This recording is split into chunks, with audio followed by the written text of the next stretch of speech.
Baik, kita mulai untuk melanjutkan materi komunikasi farmasi. Pada kesempatan kali ini kita akan membahas tentang unsur komunikasi ya.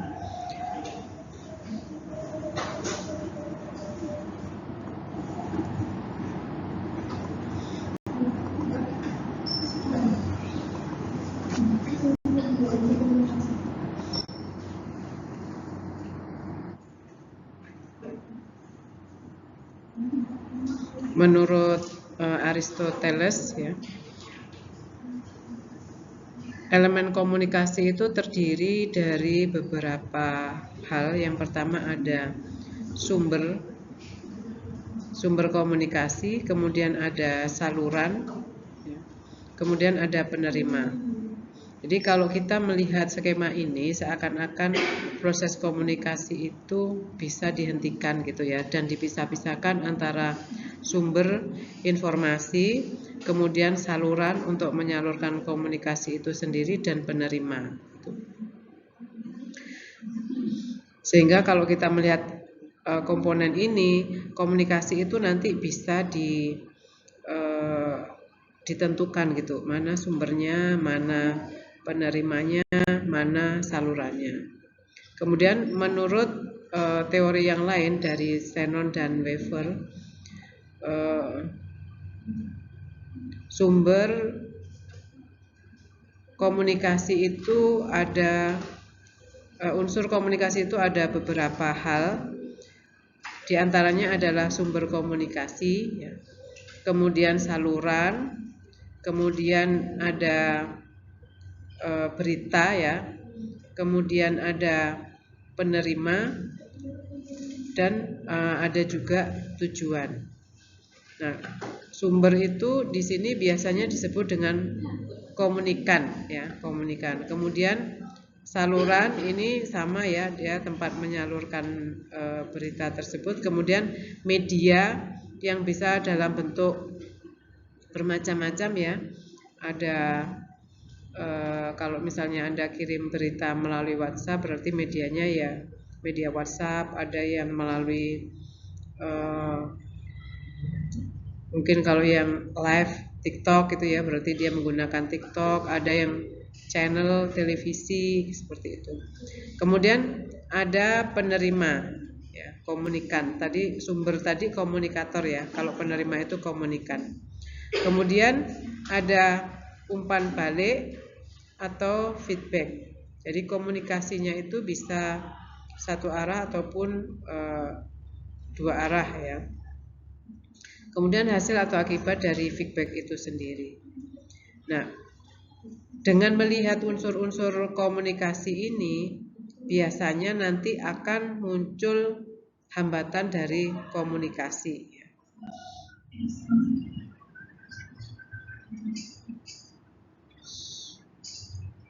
Di beberapa definisi dari unsur komunikasi ada penerima atau yang biasa disebut dengan receiver atau audiens atau komunikan, yaitu orang yang diajak bicara.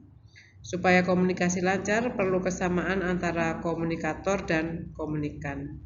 Komunikator itu tadi siapa? Orang yang ya menyampaikan ya. Bila komunikator mempunyai banyak persamaan dengan komunikan, maka komunikasinya akan lebih mudah bila dibandingkan komunikator dan komunikan banyak perbedaannya. Jadi kalau antar kamu sendiri, ini sama-sama mahasiswa, biasanya komunikasinya lebih mudah ya. Dibandingkan nanti ketika Anda merencanakan mau memberikan penyuluhan ke masyarakat lain, misalnya ke ibu-ibu PKK, kader PKK, atau kepada remaja nanti ya, akan berbeda. Kemudian ada sumber atau source atau sender atau komunikator, yaitu orang yang memulai kegiatan komunikasi dengan memberi pesan yang disampaikan pada penerima. Supaya komunikasi lancar perlu adanya kesamaan antara komunikator dan komunikan ya.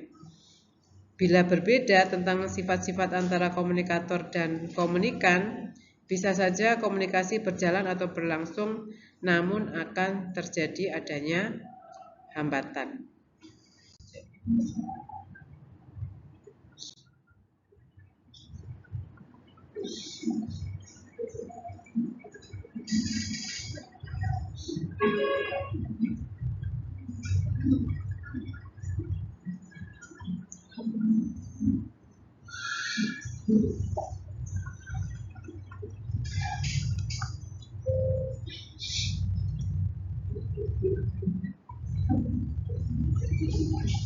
Kemudian untuk sifat-sifat komunikator atau komunikan,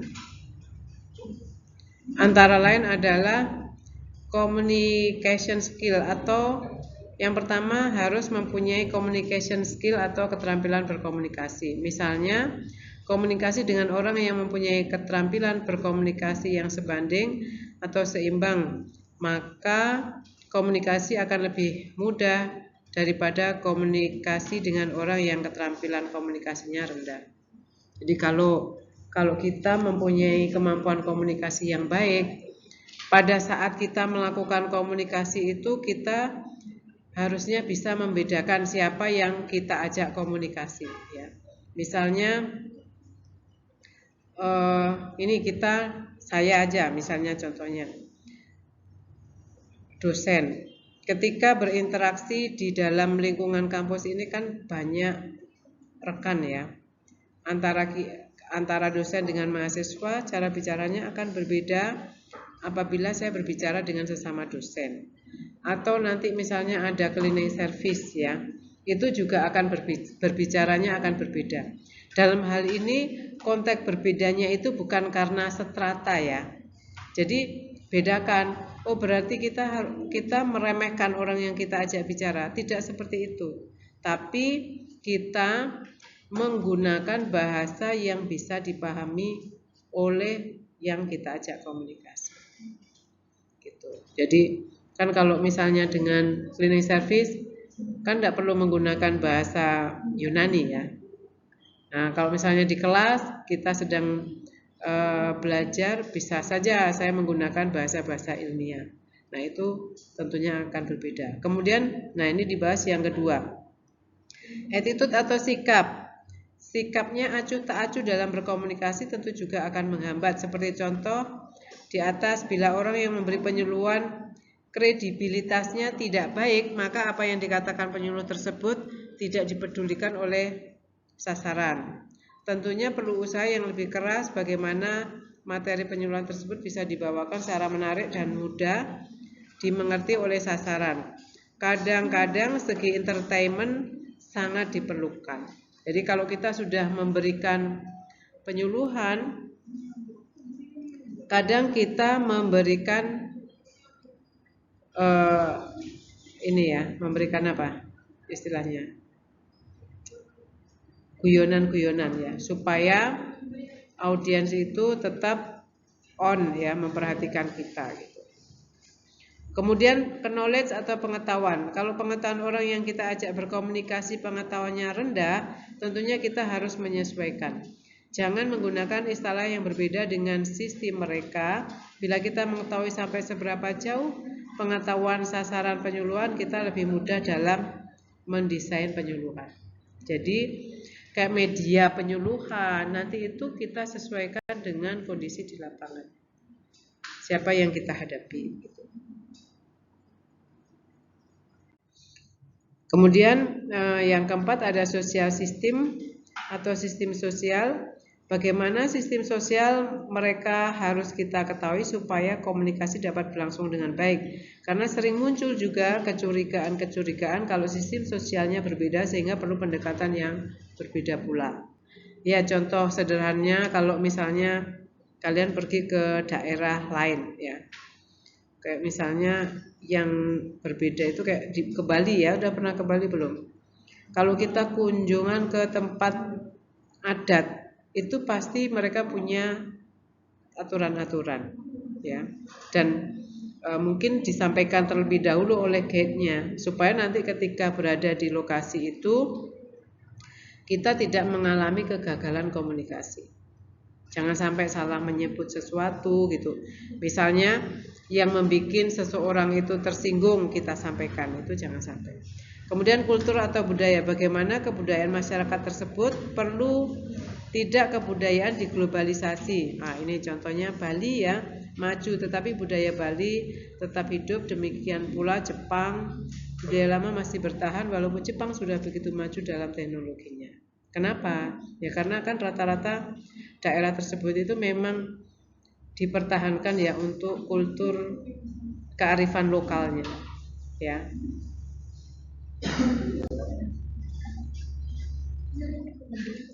Ada pertanyaan sebelum saya lanjut? Kemudian berita atau pesan atau message ya, untuk mencapai tujuan harus memiliki unsur-unsur tertentu. Yang pertama ada elemen atau unsur-unsur pesan, bagaimana mengemas pesan hingga enak dicerna mulai dari masyarakat yang pendidikannya rendah sampai yang pendidikannya tinggi. Sebagai contoh, saya tidak tahu kamu pernah mendengar Zainuddin MZ enggak? Pernah dengarkan ceramahnya?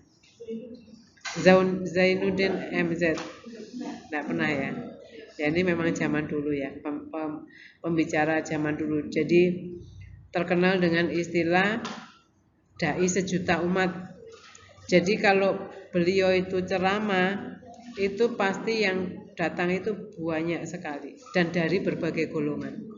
Kalau sekarang siapa kira-kira yang seperti itu ya?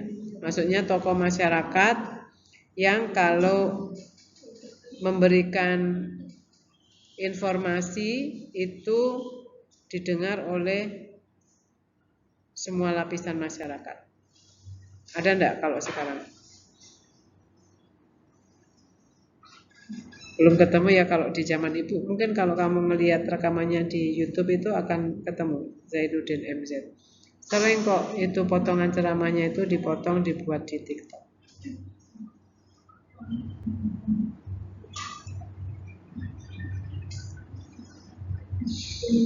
Ini contohnya penceramah Zainuddin MZ atau berita dalam fitur di surat kabar. Ini biasanya cara menyampaikan pesannya enak dibaca dan mudah diterima, tidak terlalu banyak memerlukan energi untuk dimengerti. Dalam hal elemen pesan ini yang tidak kami tonjolkan adalah bagaimana mengemas pesan sehingga sesuai dengan kondisi dan situasi.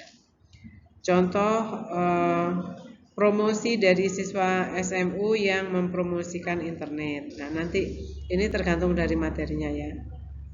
Kemudian sampai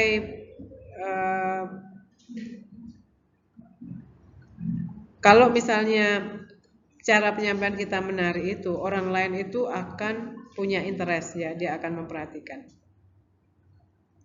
Jadi yang perlu disampaikan, perlu diperhatikan di sini ketika kita menyampaikan penyuluhan itu adalah message apa yang ingin kita berikan ke masyarakat sehingga masyarakat itu bisa paham. Itu yang harus kita tekankan. Terus kemudian apa saja media-media yang dibutuhkan untuk hal tersebut itu bisa perlu kita perhatikan.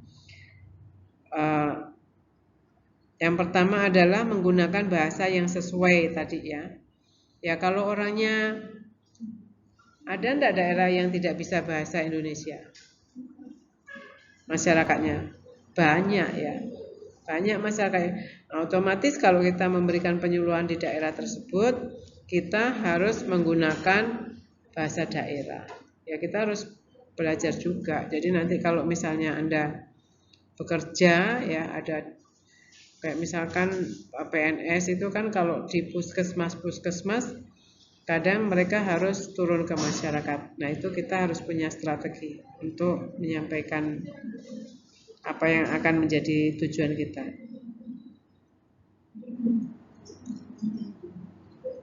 Jadi bahasa harus disesuaikan dengan situasi dan kondisi.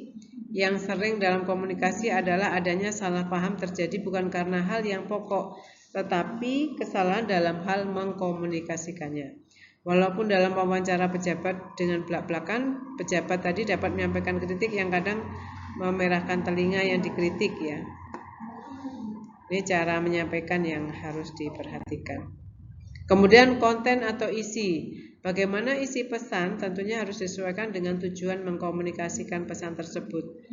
Komunikasi kesehatan terutama yang berkaitan dengan promosi. Sekarang promosi kesehatan termasuk promosi rumah sakit dan lain sebagainya. Kalau obat itu setahu saya tidak boleh dipromosikan ya. Apotek itu tidak boleh dipromosikan. Nah, tapi kalau misalnya terkait dengan edukasinya bisa ya, misalnya tentang cara penggunaannya kayak gitu. Jadi informasinya mau dilihat informasinya itu apa yang disampaikan. Kemudian treatment atau terapi, bagaimana kalau terjadi misalnya komunikasi, cara untuk menormalisir komunikasi tersebut. Bagaimana kalau terjadi miskomunikasi ya, cara menormalisirnya seperti apa. Contoh dalam suatu ceramah ada orang yang tidak sependapat tentang sesuatu yang diceramahkan. Tentunya kalau materinya ilmiah harus dikomentari secara ilmiah, dan sebetulnya kalau komunikasi baik bisa dijadikan sarana untuk sharing ide ya. Kemudian kode. Bagaimana kode-kode dalam berkomunikasi itu bisa dirumuskan oleh sumber sehingga bisa mudah dienkode atau ditafsirkan dengan betul oleh penerima.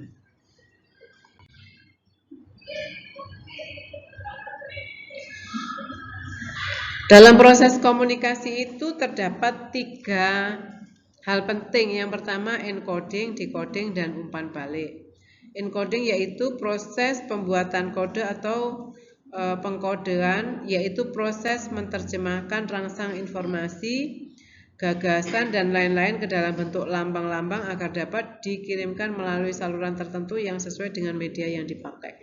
Ini maksudnya kalau misalnya kan tadi salurannya macam-macam ya, bisa offline, bisa online.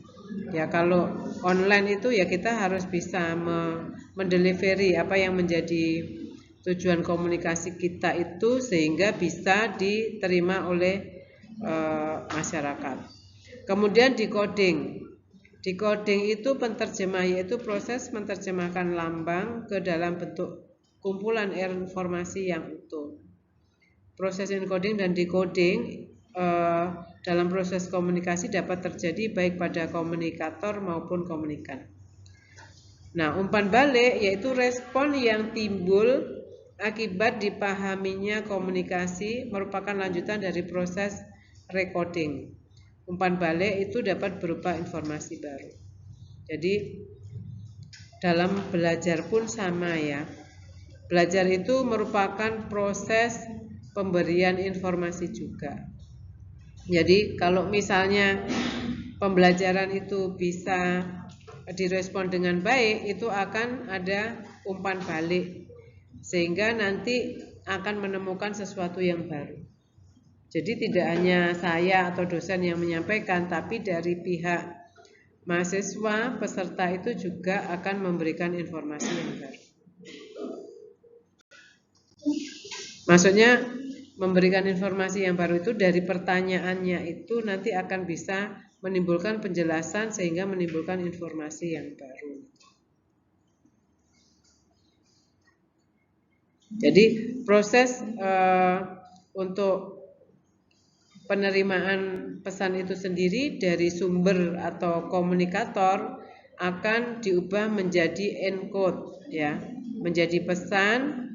Kemudian pesan ini akan didecoding oleh penerima pesan sehingga menjadi pesan yang bisa diterima melalui media saluran, melalui saluran atau media yang lainnya ya. Pesan berasal dari sumber dan ditunjukkan pada sasaran. Pesan bisa berupa kata, gambar, ataupun simbol-simbol. Dalam proses pemberian informasi ini dibutuhkan kesamaan pengalaman ataupun pemahaman antara komunikator dan komunikan. Itu mungkin untuk materi yang unsur komunikasi.